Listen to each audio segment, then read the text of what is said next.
आपको कहा कि सर लोग हैं और हम आए इसलिए आप बोल कि मन लग रहा है, मन लगता नहीं, मन यहाँ कैसे लगे? मन तो आपका वर्तमान समय में स्कूल के बच्चों के कंधे पर पढ़ाई का बोझ हो ना हो, स्कूल बैग का बोझ बहुत है, जिसकी वजह से अक्सर बच्चे कहते हैं कि मैं स्कूल नहीं जाने वाला। कभी पेट दर्द, कभी सिर दर्द, कभी बुखार का बहाना बनाते हैं। लेकिन इस फलसफे को कैसे जयराम महतो बच्चों को समझाते हैं, ये देखना दिलचस्प होगा। नमस्कार, जोहार, एचएनएन देख रहे हैं, मैं हूं आपके साथ निशा मिश्रा।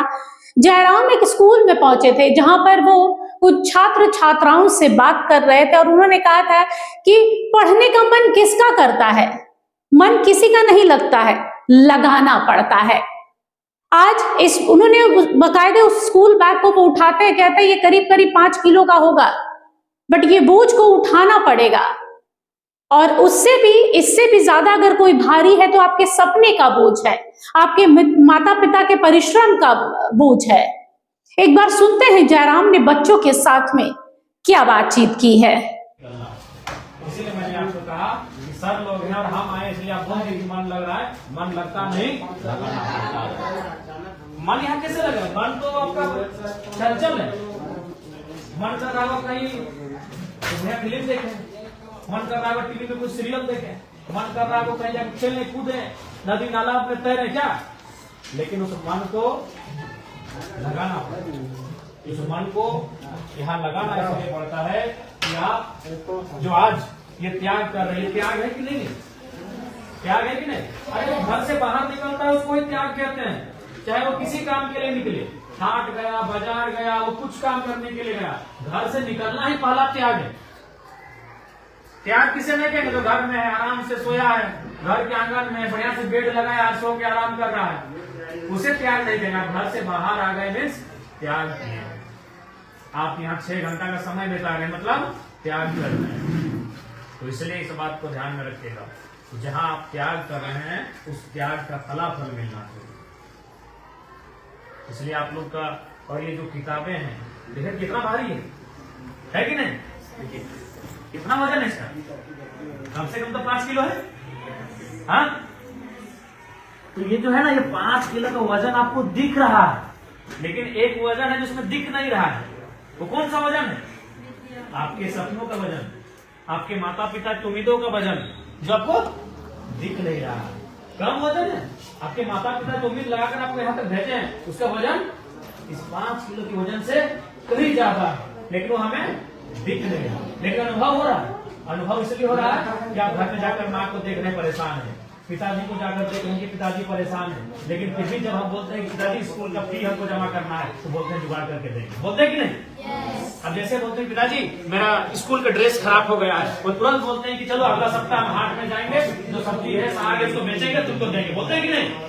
यानी आप अनुभव कर रहे हैं कि वो वजन भी आप अनुभव कर पा रहे हैं। तो इसलिए आप देखिएगा कि केवल आपका जो कॉपी, कलम, कागज, ये जो बैग है, ये जो बस्ता है, ये जो वजन है 5 किलो का, इससे ज्यादा वजन है आपके माता पिता की उम्मीदों का, आपके साथ है कि नहीं? इसलिए आप उन सपनों को आपको पूरा करना है। उन सपनों के लिए आप यहाँ तक आए हैं, आप एक उम्मीद लेकर यहाँ तक आए हैं। इसलिए प्यारे बच्चों, मन लगाकर पढ़िए। मन नहीं लगेगा लेकिन लगाना पड़ेगा, नहीं लगेगा मन, लेकिन लगाना पड़ेगा। आपने यूसेन बोल्ट का नाम सुना है? शायद 2-4 बच्चे जानते हैं। दुनिया में सबसे तेज दौड़ने वाला आदमी, सबसे तेज दौड़ता, तो उसके आगे मैंने चीता के बराबर दौड़ने वाला आदमी, तो क्या 4 साल में एक बार दौड़ता था। अभी कितना देर मालूम है? 9 सेकंड। 9 सेकंड मतलब जन गण मन जो हम लोग गाते हैं ना, उसका आधा का आधा से भी कम। जन गण मन कितना देर का होता है?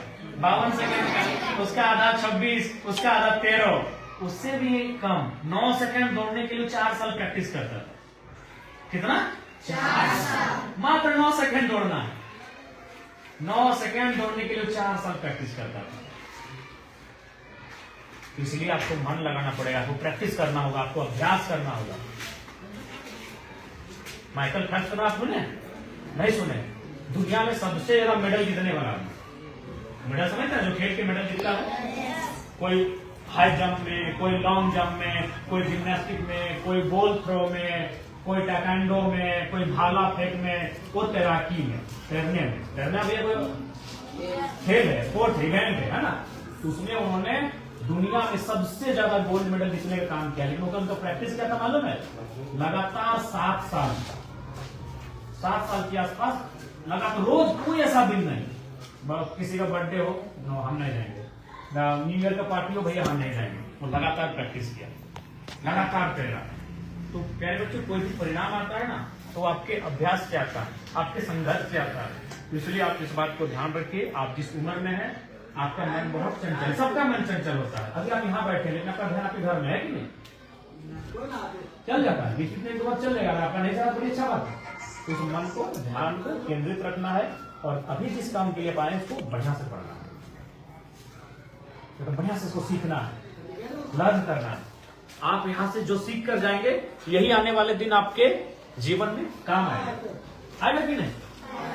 इसलिए आप लोग अपने गुरुजनों के सानिध्य में बढ़िया से पढ़ाई लिखाई करिए, मेहनत करिए और अपना नाम रोशन करिए। और केवल अपना ही नहीं, अपने माता पिता का, आप जहां से आते हैं, हमें नहीं लगता है कि किसी बड़े घर से आप लोग आते हैं, सब मिडिल क्लास फैमिली। आपका हमें तो लगता है ये विष्णुगढ़ प्रखंड है, ज्यादातर तो होंगे आपके पिता या आपके चाचा या भैया तो विदेश में होंगे, गुजरात में होंगे, किसी के दुबई में होंगे, है कि नहीं? हमको लगता है। अच्छा एक बात बताइए, उतने दूर में है क्यों? उतने दूर गए किस लिए? मेहनत करने के लिए। हाँ वही, मेहनत करने के लिए। क्यों? कि उनके बच्चों का भविष्य अच्छा है।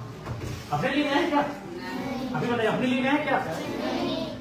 उतने दूर गए हैं। कोई सऊदी में है, कोई दुबई में है, कोई मलेशिया में, कोई इंडोनेशिया में, कोई यूएई में, है कि नहीं?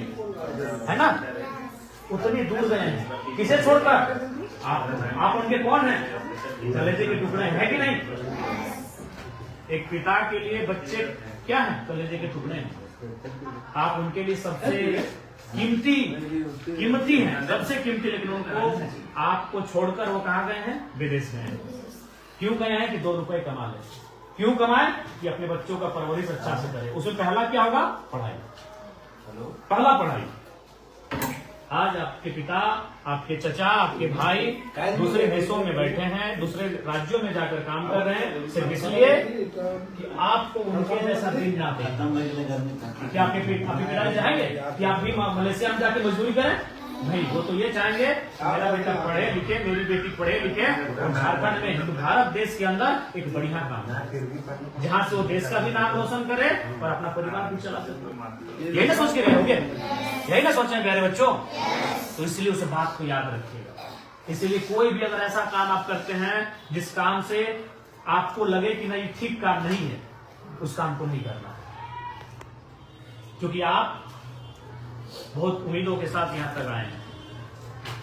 ठीक है, इसलिए हमारी शुभकामनाएं आपको। आप लोग बढ़िया से पढ़िए। आज देखिए, हम भी पढ़े लिखे तो यहाँ तक आए। आप हमें जान रहे हैं?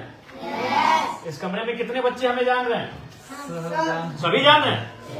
कौन है हम? अच्छा, हमारा अभी दायित्व क्या है? जैसे ये कोलेश्वर मार्कर, इनके टीचर है, नाम अलग है और काम अलग है। नाम इनका कोलेश्वर मार्कर, लेकिन काम क्या है? पढ़ा रहे तो टीचर हो गए। तो नाम तो आप सभी जानते हैं, मेरा मेरा काम क्या है? क्या है? बोलिए बोलिए, शर्माइए नहीं। नाम तो पूरा झारखंड जानता है, बच्चे जानते हैं। काम मेरा क्या है? एमएलए। एमएलए क्या होते हैं? तो हम भी आपके जैसे ही परिवार से यहाँ तक निकल कर आए हैं। आप मेरी कहानी जानते हैं ना? नहीं जानते हैं। आप सिर्फ मुझे जानते हैं, लेकिन मेरी कहानी नहीं जानते हैं। मेरी कहानी भी बहुत दर्दनाक है। मेरी कहानी बहुत ही कष्टदायी है। मेरे माता पिता बहुत ही गरीब परिवार में, अभी भी आपको देखते होंगे। लेकिन उससे बड़ा दुखदा ये था कि मेरे पिताजी छोटे में ही उनका डेथ हो गया था, जब हम 2 साल के थे। तो वहां से माँ ने हमको पढ़ाया, हमारे नाना नानी भी पढ़ने में सपोर्ट किया, तो आज हम एक बन के आपके सामने आए। इसलिए अगर पढ़िएगा, मन लगा के पढ़िएगा, लिखिएगा और लगातार मेहनत करिएगा, आपके सपने जरूर साकार होंगे। सपने देखने पड़ते हैं और उसके लिए मेहनत करना पड़ता है। कलाम साहब कहते थे ना कि सपने वो सच नहीं होते हैं जो सोने के बाद आते हैं, सपने वो सच होते हैं जिनके लिए हम सोना छोड़ देते हैं, जो हमें रात को जगाए, इंसान नींद में नहीं आता। इसलिए सपने, इंसान ही सपने देखते हैं और उन सपनों को पूरा भी करते हैं ना। तो आप ये प्रॉमिस करेंगे कि आप मेहनत करके अपने सपनों को पूरा करेंगे? वादा है ना? चलिए ये वादा हम आपका रहा। और अब हमारी ओर से अगर आपको कभी जरूरत पड़े तो जरूर हमको बोलिए। आपको कभी कॉपी, कलम, पुस्तक कभी ऐसी आवश्यकता पड़े, आपको लगे कि नहीं आपको मदद की आवश्यकता है, आप हमें जरूर याद करिएगा। हम आपकी मदद के लिए 24 घंटा तैयार हैं, ठीक है? लेकिन अभी आपका ध्येय इस बात का होना चाहिए कि आप लोग मन लगा के बढ़ाइए। देखिए, झारखंड में शायद ही कोई ऐसा विधायक हो जो स्कूल कॉलेजों में और युवाओं के बीच में जाकर इस हिसाब से बातचीत करता है, उनके सपनों को बूस्ट करता है, उन्हें याद दिलाता है कि उनके माता पिता उनके लिए कितना परिश्रम कर रहे हैं, कितना संघर्ष कर रहे हैं और उनके संघर्ष के साथ अपने सपने को कैसे जीना है। जयराम को अक्सर हमने देखा है, स्कूलों में जाते हैं, कॉलेज के स्टूडेंट्स के साथ में मिलते हैं, जो बच्चे अभी प्रोफेशनल डिग्रीज लेके पढ़ रहे हैं उनके बीच में जाते हैं, खुद पीएचडी कर रहे हैं, अमूमन शायद कर भी चुके हैं। तो जरा सोचिए, एक ऐसा विधायक आपके बीच में है जो युवाओं को प्रेरित करता है उनके भविष्य को बनाने के लिए। उन्हें पता है कि ये इतना वजनदार बोझ जो बच्चे अपने कंधे पर रख रहे हैं, कभी कभी इरिटेट हो जाते हैं, वो नहीं चाहते हैं स्कूल जाना, लेकिन फिर भी अपने सपने को रोज खुद को याद दिलाओ कि मुझे यहाँ पहुंचना है, मुझे ये काम करना है, मुझे ये आईएएस आईपीएस ये बनना है, डॉक्टर बनना है, इंजीनियर बनना है, मेरे माता पिता ने ये सपना देखा, ये संघर्ष किया है। तो आपका मनोबल बढ़ेगा, आपको बूस्ट मिलेगा और आपकी जो नकारात्मक जो सोच है वो खुद से अलग हो जाएगी।